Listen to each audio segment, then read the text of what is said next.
سلام سلام لكم وأهوي وعاتي بيت سواء لسانة جز وأفكار لسانة جز يزيز أقرب لكم بكال أي كيف بان تمت أي كان قالات زي الوقتو في دلات لسانة جز نو هو كي سو يكونوا أتك في دلات قالات يكونوا مت أي كان ونواوني توال مت أي كنوا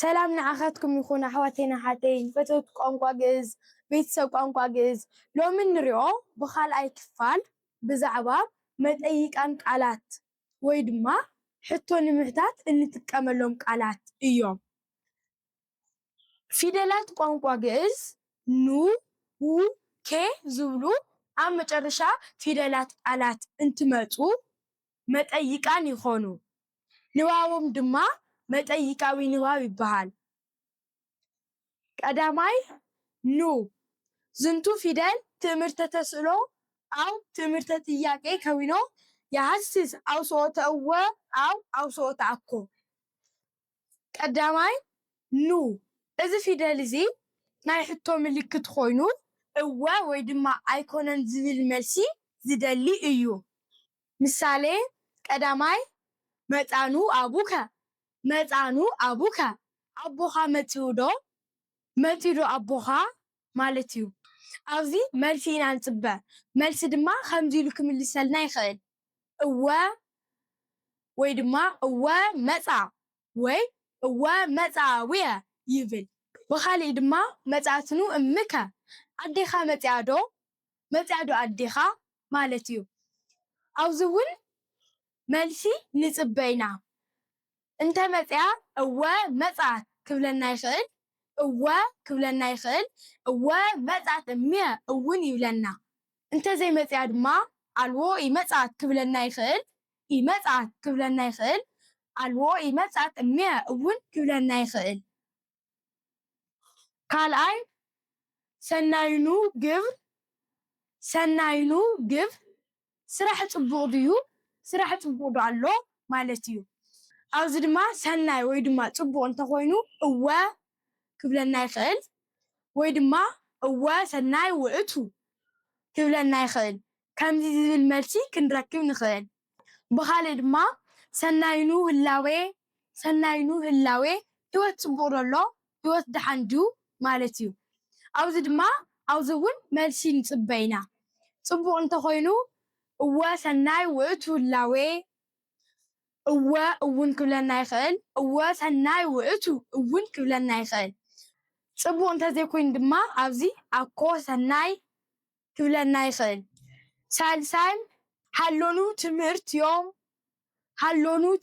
ዮም ሎሚ ትምህርቲ ኣሎ ዶ ማለት እዩ ንሓደ መምሃርትና ወይ ድማ ንሓንቲ መምሃርትና ከምዚ ኢልና እንትንጥይቓ መልሲ ንፅበ እንተሃልዩ እወ ትብለና ወይ ድማ ይብለና ብኻሊእ ድማ እወ ሃሎ ትምህርቲ ዮም ይብለና ብኻሊእ ድማ ሃሎኑ ግብሪ ዮም ስራሕ ሎሚ ኣሎ ዶ ማለት እዩ ንሓደ መሳርሕትና ወይ ንሓንቲ መሳርሕትና እንትንጥይቕ ራብኣይ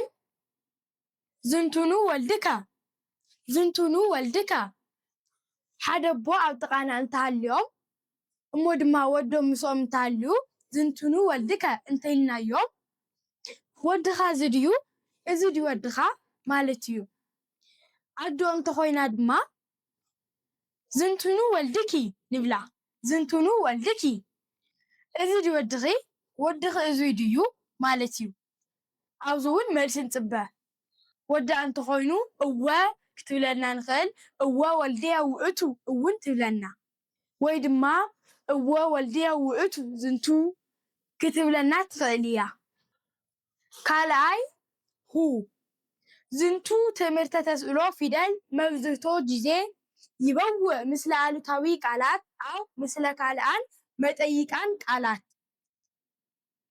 ዝብል ፊደል መብዛሕትኡ ግዜ ምስ ኣሉታዊ ቃላት ወይ ድማ ምስ ካልኦት መጠይቃዊ ቃላት ብምእታው መጠይቃዊ ቃል ንክኸውን ይገብሮ ምሳሌ ቀዳማይ ኣኮሁ ከመዝ ከምዚ ዶ ኣይኮነን እዩ ማለት እዩ ከምዝዶ ኣይኮነን እዩ ካልኣይ ምንተሁ እንታይ ደኣ ማለት እዩ ሳልሳይ እፎሁ ከመይ ደኣ ማለት እዩ ከመይ ደኣ ራብዓይ ሶበሁ እንተዝኸውን ደኣ መዓዝ ደኣ ማለት እዩ ሳልሳይ ኬ ዝንቱ ትምህርተ ተስእሎ ፊደል በውሳኬ ከዊነቱ ቃል አንክሮ ይበውዕ ለአጽንዖተ ጥያቄ ወሚመ ለአጽንዖተ ተስእሎ እዚ ፊደል እዚ ቃል አጋድኖ ካብ ምዃኑ ብተወሳኺ ኣብ ልዕሊ ካልኦት መጠይቃን ቃላት እናዓረፈ ሕቶ ንምርጓድ ይጠቅም ምሳሌ ቀዳማይ መኑኬ መን ደኣ መን እዩ እሞ ደኣ መን ደኣ እዩ እሞ ማለት እዩ ካልኣይ ምንትኬ እንታይ ደኣ እንታይ እዩማ እንታይ እዩ ደኣ ማለት እዩ ሳልሳይ ኣይተይኬ ኣበይ ደኣ እዩ እሞ ማለት እዩ ራብዓይ እፎኬ ከመይ እሞ ደኣ ከመይ ደኣ እሞ ማለት እዩ እንዝሃለፈ ዘሪናሁ እምነ ሰመንቱ መጠይቃን ቃላት አሃዱ መኑ ዘይብል ውእቱ መኑ ዘይብል መጠይቃዊ ቃል ሰው ይከውን ተሳቤ መነ ይብል ኣብ ዝሓለፈ ካብ ዝረኣናዮም 8 ዓይነታት መጠይቃዊ ቃላት እቲ ሓደ መኑ ዝብል ነይሩ መኑ መን ዝብል መጠይቃዊ ቃል ተሰሓቢ እንትኸውን መነ ንመን ዝብል ትርጉም ይህበና ምሳሌ ቀዳማይ መን ሃሰስከ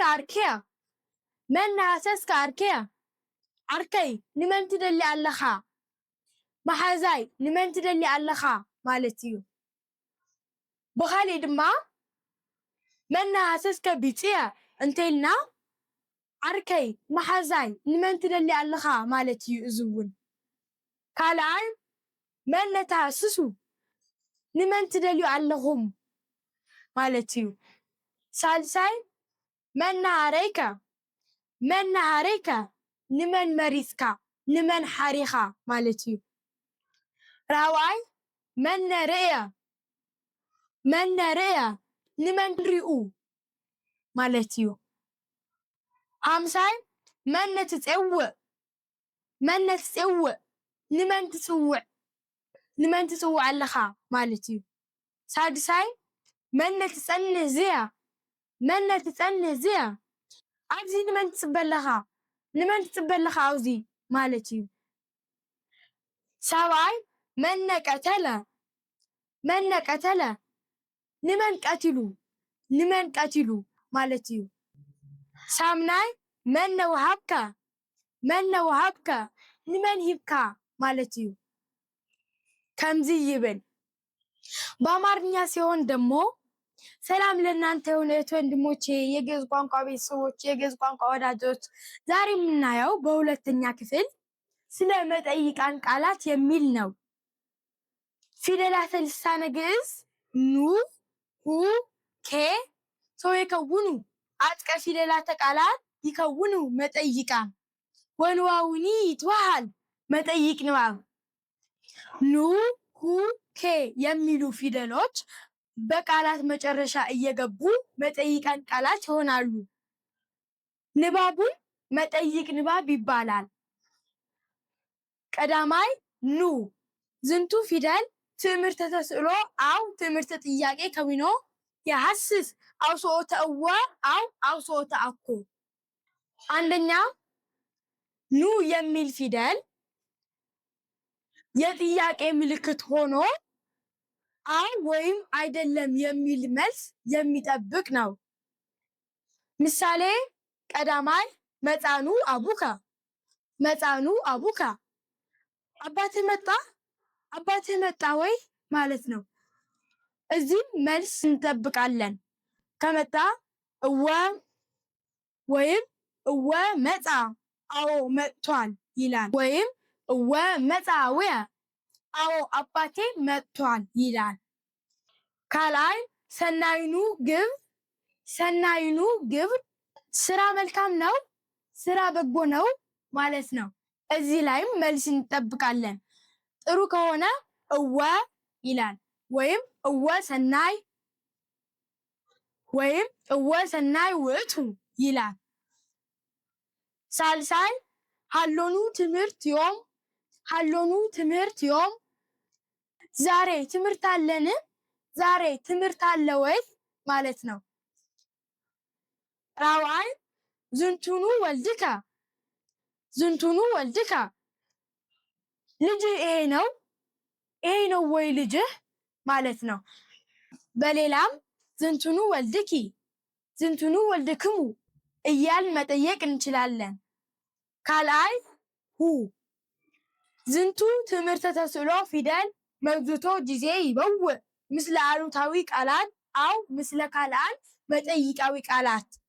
ሁ የሚለው የጥያቄ ምልክት አብዛኛው ጊዜ ከአሉታዊ ቃላት ጋር ወይም ከሌሎች መጠይቃን ቃላት ጋር በመግባት መጠይቃዊ ቃል እንዲሆን ያደርገዋል። ምሳሌ ቀዳማይ አኮሁ ከመዝ እንዲህ አይደለምን? እንዲህ አይደለም ወይ ማለት ነው። ካልአይ ምንተሁ ምንድነው ታዲያ? እንዴት ነው ታዲያ? እና ምንድነው ማለት ነው። ሳልሳይ እፎሁ እንዴት ነው ታዲያ? እንዴት ይሆናል ታዲያ ማለት ነው። ራብዓይ ሶበሁ ቢሆን ኖሮ ታዲያ ቢሆን ኖሮስማ ቢሆንስ ታዲያ ማለት ነው። ሳልሳይ ኬ ዝንቱ ትምህርተ ተስዕሎ ፊደል በውሳኬ ከዊኖቱ ቃል አንክሮ ይበውእ ለአጽንዖተ ጥያቄ ወሚመ ለአጽንዖተ ተስዕሎ። ኬ የሚለው የጥያቄ ምልክት ቃል አጋኖ ከመሆኑ በተጨማሪ ጥያቄን ለማጠንከር ወይም ለማጽናት ይጠቅማል። ምሳሌ ቀዳማይ መኑኬ ማነው ታዲያ? ታዲያ ማነውና ታዲያ ማለት ነው። ካልአይ ምንትኬ ምን ነው ታዲያ? ታዲያ ምንድነው ማለት ነው። ሳልሳይ አይቴኬ የት ነው ታዲያ? ታዲያ የት ነው ታዲያ ማለት ነው። ራብዓይ እፎኬ እንዴት ነው ታዲያ ማለት ነው።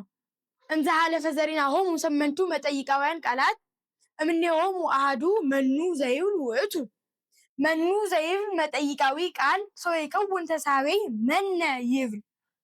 ባለፈው ካየናቸው 8 መጠይቃን ቃላት አንዱ መኑ የሚል ነበር። መኑ ማን የሚል መጠይቃዊ ቃል ተሳቢ ሲሆን መነ ማንን ይላል። ምሳሌ ቀዳማይ መነ ሐሰስከ አርክያ ጓደኛዬ ማንን ትፈልጋለህ ማለት ነው። ካልአይ መነ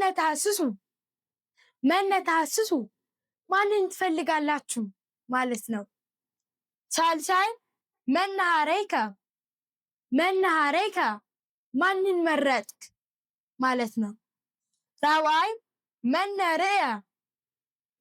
ርእየ ማንን አየ ማለት ነው። ሐምሳይ መነ ትጼውእ ማንን ትጠራለህ ማለት ነው። ሳድሳይ መነ ትጸንህ ዝየ ማንን ትጠብቃለህ እዚህ ማንን ትጠብቃለህ ማለት ነው። ሰብዓይ መነ ቀተለ ማንን ገደለ ማለት ነው። ሳምናይ መነ ወሀብከ ማንን ሰጠህ ማለት ነው። እንዲህ ይላል። በሰላም ጽንሑ አኀበ ወአርትየ ጥቀ ሲባክሙ